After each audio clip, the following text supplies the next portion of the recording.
안녕하십니까. IM 성경탐험입니다. 오늘은 우리가 지난 시간에 이어서 예수님의 그러니까 복음시대의 마지막 부활 승천에 대해서 함께 배워볼 건데요. 우리가 지난 시간에는 예수님의 십자가 그 사건의 의미, 그 다음에 또 예수님께서 십자가를 이제는 예루살렘 입성하시고 그 다음에 예루살렘에서 있었던 여러 가지 일들을 함께 이렇게 지도를 보면서 함께 그려봤었잖아요. 그 부분을 지나서 이제 예수님께서 십자가에 달려 돌아가시고 부활 승천하셔서 하셨던 일들을 오늘 함께 이야기해 보도록 하겠습니다. 예수님은 십자가에서 죽으시고 3일 만에 다시 살아나셨습니다. 사람들은 죄와 사망의 권세를 이기고 부활하신 예수님을 믿지 않았습니다. 그러나 예수님의 부활을 목격한 사람들이 있습니다. 안식 후 첫날 새벽에 무덤에 간 막달라 마리아와 다른 여인들이 예수님의 부활 소식을 천사들에게 들었습니다. 여인들은 제자들에게 달려가 부활의 소식을 전했습니다. 예수님은 제자들에게 나타나셨고 40일 동안 계셨습니다. 그리고 많은 사람들 앞에서 하늘로 승천하셨습니다. 예수님은 사람들이 본 그대로 다시 오신다고 말씀하셨습니다. 우리가 함께 사도행전 말씀을 볼게요.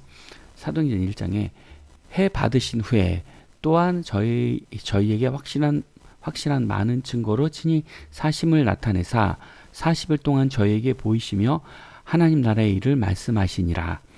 사도와 같이 모이사 저희에게 분부하여 가라사대 예루살렘을 떠나지 말고 내게 들은 바 아버지의 약속하신 것을 기다리라. 요한은 물로 세례를 베풀었으나 너희는 몇 날이 못되어 성령으로 세례를 받으리라 하셨느니라. 저희가 모였을 때 예수께 묻자와 가로되 주께서 이스라엘 나라를 회복하심이 이때이니까 하니 가라사대 때와 기한은 아버지께서 자기의 권한에 두셨으니 너희 알 바 아니요 오직 성령이 너에게 임하시면 너희가 권능을 받고 예루살렘과 온 유대와 사마리아와 땅끝까지 이르러 내 증인이 되리라 하시니라. 아멘. 예수님께서 이렇게 보면은 이제 40일 동안 계셨고 또 제자들을 만나시고 또 사람들을 만나시고 성령이 오심, 성령 세례를 받는 거에 대한 이야기들을 하고 계시고 이제 사도행전 1장 8절이 어떻게 보면은 우리의 지상 명령이잖아요. 오직 성령이 너에게 임하시면 너희가 권능을 받고 예루살렘과 온 유다와 사마리아 땅까지 이르러 내 증인이 되리라 하시니라. 네. 요 말씀이죠. 마가복음의 16장에 예수께서 안식 후 첫날 이른 아침에 살아나신 후에 전에 7 귀신을 쫓아내어 주신 막달라 마리아에게 먼저 보이시니 아멘. 네. 이것도 이제 막달라 마리아에게 예수님이 먼저 보이셨던 장면 지금 나오고 요한복음 20장에 도마에게 이르시되 내 손가락을 이리 내밀어 내 손을 보고 내 손을 내밀어 내 옆구리에 넣어 보라.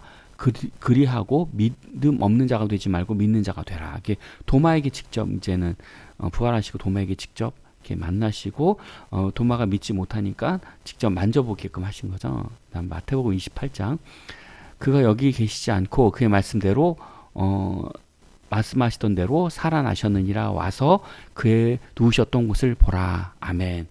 네, 예수님께서 이제 부활하심에 대한 또 이야기를 또 보고 계십니다. 예수님의 부활의 증인들에서 이제는 쭉 나오는데, 그러니까 예수님의 부활이 이제는 이 영지주의 학파라든가 또는 이제는 적그리스도 그런 입장에 있는 사람들이 예수님 부활하지 않았다. 잠깐 기절했다. 깨어난 거야. 또 예수님께서 그러니까 예수님의 제자들이 시체를 감춰서 예수님께서 부활했다고 거짓말하고 다니는 거야. 이제 이런 식으로 이제 예수님의 부활을 부정해요. 그러니까는 근데 그럼에도 불구하고 예수님께서 이렇게 많은 사람들에게 사실 부활로 보이셨거든요. 여기 보면 부활의 증인들이 첫 번째 막달라 마리아, 그러니까 마가복음에 나오고 요한복음에 나오죠. 또 여인들. 그러니까는 막달라 마리아 여인들에게 같이 보이셨어요. 한 사람이 아니라 여러 사람 여인들에게 보이셨고 베드로에게 직접 만나셨죠. 그래서 베드로가 갈릴리에 가서 고기를 잡을 때 베드로에게 가서 물고기를 잡게끔 하시고 그걸로 같이 조반을 지어서 물고기를 구워서 제자들과 나눠 먹었잖아요. 그 다음에 10명의 제자들이 또 나타나시죠.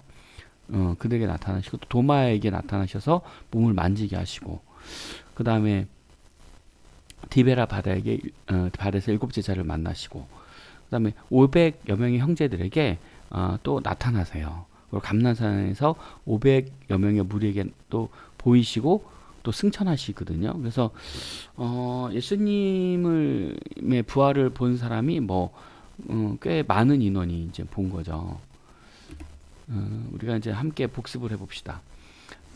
제가 여기 8번에 그 감난산에서 500여 명의 무리에게 나타나신 이 사도행전의 말씀이 이렇게 앞에 있는 말씀 사도행전 이렇게 하시고, 그러니까는 보이시고 또 그러니까는 보이셨던 그 모습, 그러니까는 부활하신 그 모습대로 다시 오시겠다고. 그러니까는 그 예수님께서 하늘로 승천하실 때 한 사람이 본 게 아니라 지금 제가 알기로는 이 감람산에 있었던 500여 명의 무리들이 예수님의 승천하신 모습들을 제가 알기로는 본 걸로 알고 있거든요.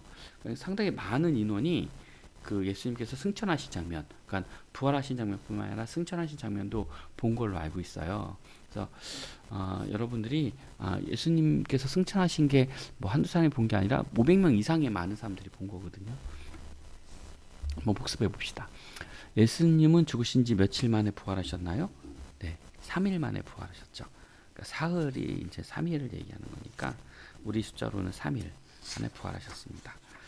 예수님께서 부활하시고 제일 먼저 몸을 보여준 사람은 이제 몸을 보여준 사람은 누구냐면 마가복음에 나오는 막달라 마리아죠. 네, 이렇게 앞에 나오죠. 16장 9절에 7 귀신을 쫓아내 주신 막달라 마리아에게 먼저 보이시고 이렇게 얘기하고 있죠. 3번 예수님께서 부활하시고 며칠 동안 이 땅에 계셨나요? 며칠 동안 이 땅에 계셨죠? 부활하시고 40일 동안 계셔서 제자들을 만나시고 계획하시고 그리고 같이 드시고 같이 말씀 나누시고 그랬던 거잖아요. 그리고 같이 엠마오로 가는 두 제자와 함께 걸어가시고 그랬단 말이죠. 4번 예수님의 부활을 믿지 못하는 자 손에 못자국을 직접 만져보게 한 제자는 누구인가요? 그러니까 예수님의 부활을 믿지 못하자 손에 못자국을 직접 만져보게 하신 제자는 도마죠. 우리가 알고 있는 도마예요. 자, 복음시대 흐름 잡기 한번 복습해 봅시다. 탄생, 3년 사역, 십자가, 부활, 승천. 네, 이렇게 기억해 주시면 좋고요. 나에게 한번 적용해 봅시다. 그러니까 예수님은 부활하시고 하늘로 승천하셨습니다. 부활은 기독교만 있는 사건입니다. 그 주님이 다시 오신다고 합니다.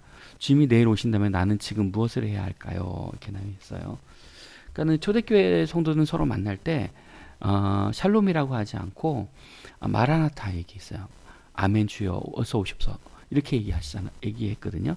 그러니까는 다시 오실 그 주님을 고대했던 거예요. 초대교회 성도들이. 그러니까는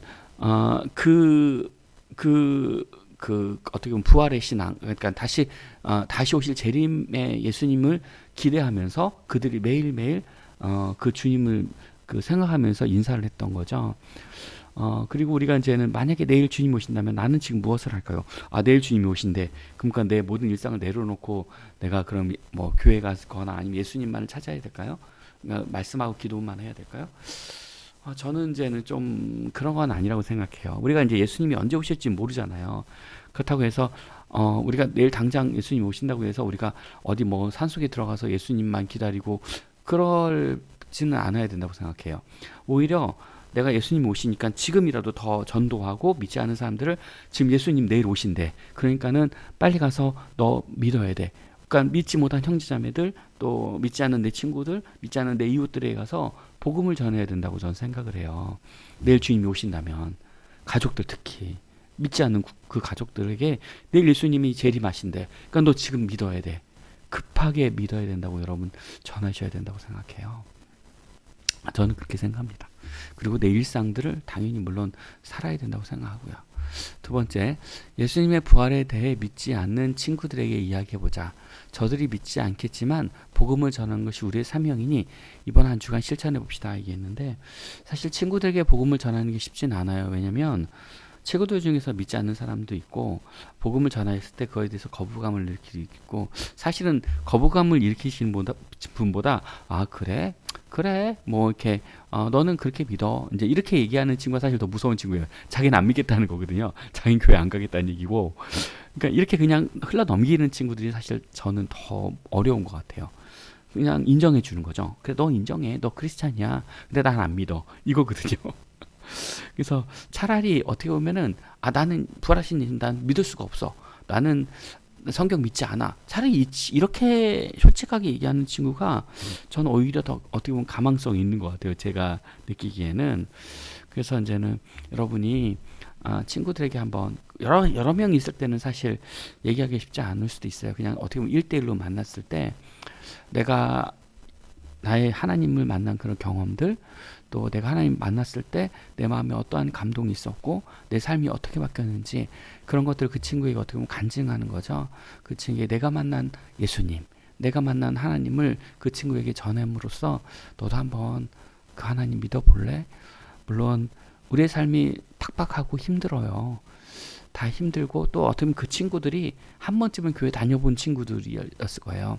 그래서 어떻게 보면은 좀 내가 복음을 전하기 부끄럽고 또 이제 그 친구들이 내 삶을 너무나 잘 아니까 내가 크리스찬으로서 삶을 제대로 살지 못했다고 이제 의식이 되면 복음을 전하는 게 굉장히 부끄러워질 수 있거든요.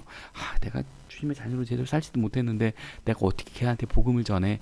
이렇게 되잖아요. 근데 여러분이 부끄럽게 살았다 하더라도 비록 그 친구들에게 좋지 않은 모습을 보였다 하더라도 복음을 전하는 거는 별개의 문제라고 저는 생각해요. 물론 여러분의 삶이 부끄럽고 걔 친구들이 너를 보내면 네가 믿는 하나님 다 안 믿을 거야. 사실 그렇게 살면 안 되죠. 먼저 그 친구에게 내 변화된 모습을 먼저 보여주고 내가 그렇게 바뀐 다음에 그 친구에게 복음을 전해야겠죠. 그렇지 않고 막 복음을 전하면 어떻게 보면은 예수님 욕할 수도 있어. 그 친구가. 그러니까 여러분 이제 먼저 그 친구에게 내 친구에게 내가 변한 모습, 내가 예수님 만난 모습을 먼저 보여주고 그 친구에게 꼭 복음을 전하는 그런 여러분이 됐으면 좋겠습니다. 우리 기도하고 마치겠습니다. 하나님 감사함을 드립니다. 주님 오늘 우리가 부활승천하신 그 주님을 함께 예수님을 함께 생각해 봤습니다. 참 나무로 나에게 주님이 다시 오실 것 재림하실 그 주님에 대한 소망을 나에게 갖게 하시고 그 주님을 바라봄으로 나의 지금의 어려움들, 나의 지금의 소망 없는 것들을 다 내려놓고 오직 주님으로만 나의 소망 삼을 수 있도록 도우시고 또 우리 친구들 지금 복음을 전하는 것이 부끄럽고 또 용기가 안 납니다. 하나님 내가 먼저 변화된 모습을 그 친구들에게 보여준 다음에 하나님 내가 복음을 부끄러워하지 아니하고 담대하게 그 친구들에게 살아계신 예수님, 내가 만난 예수님을 증거하는 우리 형제자매들 되어줄 수 있도록 하나님 도와주시기 원합니다. 복음에 부끄럽지 않은 삶을 살아가는 우리 모두 되어줄 수 있도록 도우시고 참으로 늘 마라나타의 신앙을 소유하는 우리 형제자매들 되게 도와주시길 원합니다. 예수님의 이름으로 감사하며 기도드렸습니다. 아멘.